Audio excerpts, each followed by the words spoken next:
Okay, quick video on lip rill exercises and I guess other semi-occlusion exercises as well. These lip rill exercises that are basically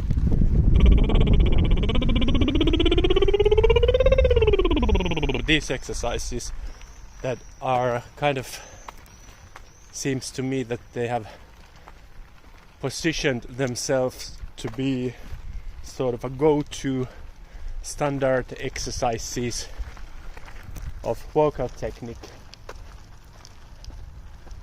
Probably 90% of the singing teachers seem to be using them in some form.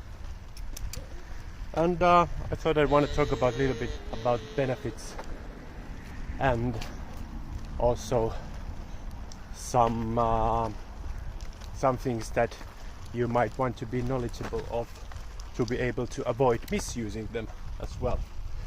So what these exercises are good in, I think you're able to, using them you're able to find sort of a rough adjustments for what is usually referred to as mixed voice. So they allow you to adjust your instrument in such a way that you're able to kind of maintain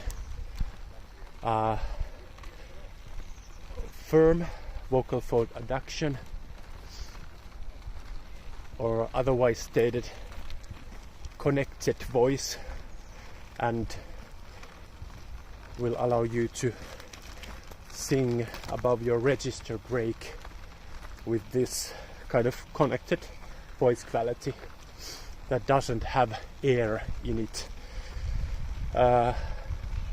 Yes, and what it kind of simultaneously does, it takes you to this bit of a sad or crying sound quality.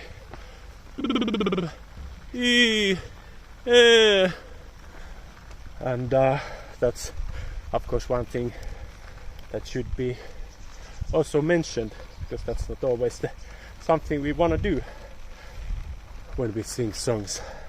But as mentioned, these exercises have their place and time, and this is one you will be learning these rough adjustments to take your voice in a connected manner above your register break area. Oh, I'm getting a little bit what is it in English? Anyway, just push the Oliver's trolley that uphill, and I'm still recovering from some kind of virus, so it took my breath a bit. Okay,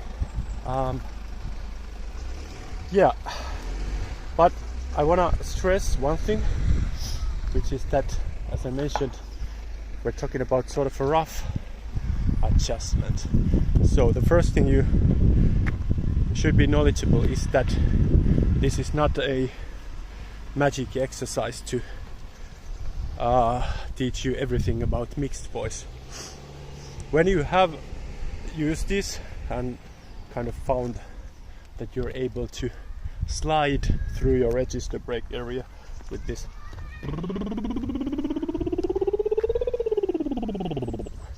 then I advise that you quite quickly go back to just trying to sing, do the same things with vowels, and try to figure out how to do the same thing with sang phrases that include real words, because as always with this type of exercises, that we are not actually doing singing, we're doing something else that resembles singing voice production. If you if you get stuck with these exercises for too long and think that you're just gonna do those, and suddenly one day you'll be able to sing everything very easily, that's not gonna happen. Our real singing always needs to be practicing needs to be happening in such a context that is as much as possible close to real singing. And that is because our brain actually aren't that good in transferring these type of skills to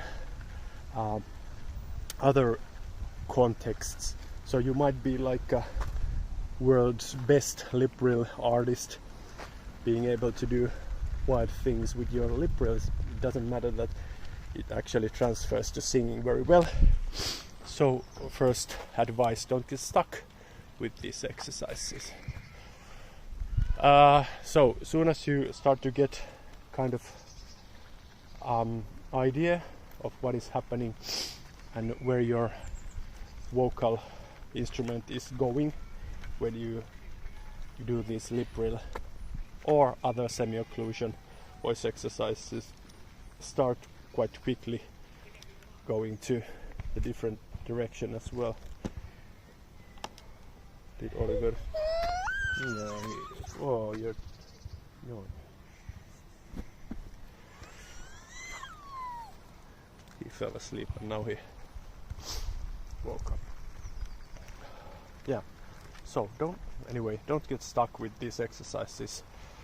When you get the rough idea, start moving towards real singing type of phonation. Okay, the other thing is that this is not the only way to sing high and above register break, and this way has quite a bit limitations.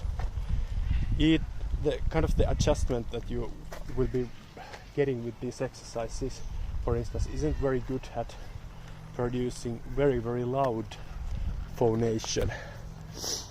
More you kind of lean into this cry type of sound quality that you get from this lip rill or many of the semi-occlusion exercises. You will kind of lose in loudness, so you have to be knowledgeable of that when you are in this very good type of setting. You should be understand that you cannot push for too high loudness levels. You will tire your voice quite quickly, actually. Other thing, in my opinion, one thing to watch out is to not use too much muscle effort in your throat when doing this. I think it's much better to try to maintain quite relaxed overall feeling in this area. Although in the very beginning you might want to exaggerate a little bit to kind of get things and muscles activating. But the problem is sometimes people start to push too much and they're going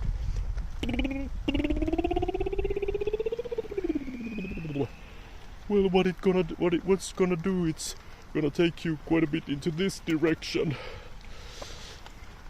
You train those muscles a lot, you will start noticing that suddenly you're singing almost like this all the time, and you have this tension, and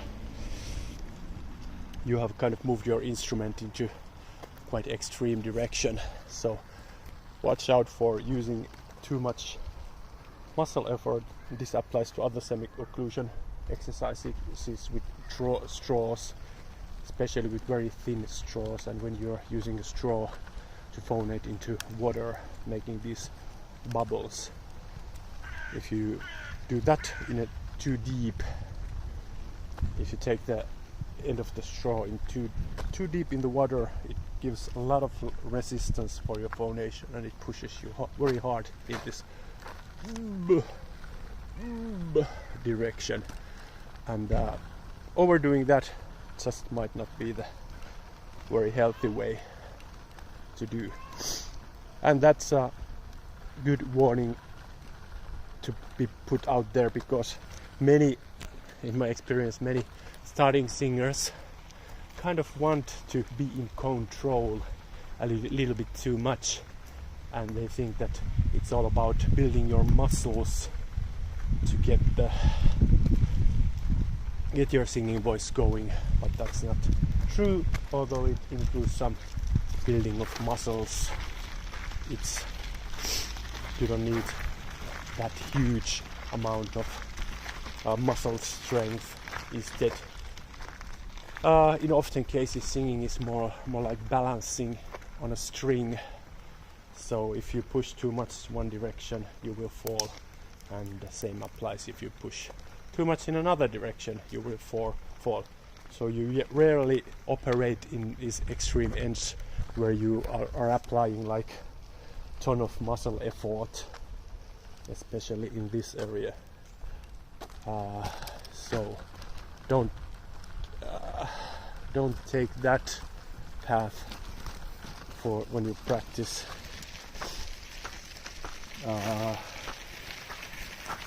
Better or safer to think about these exercises as a starting point, as mentioned, starting point for finding these initial rough settings, and then you have to start struggling with exercises that are close to real singing, and kind of start to building these fine-tuned settings in your voice instrument, instead of thinking that you will achieve beautiful things by pushing through these semi-occlusion or lip trill exercises.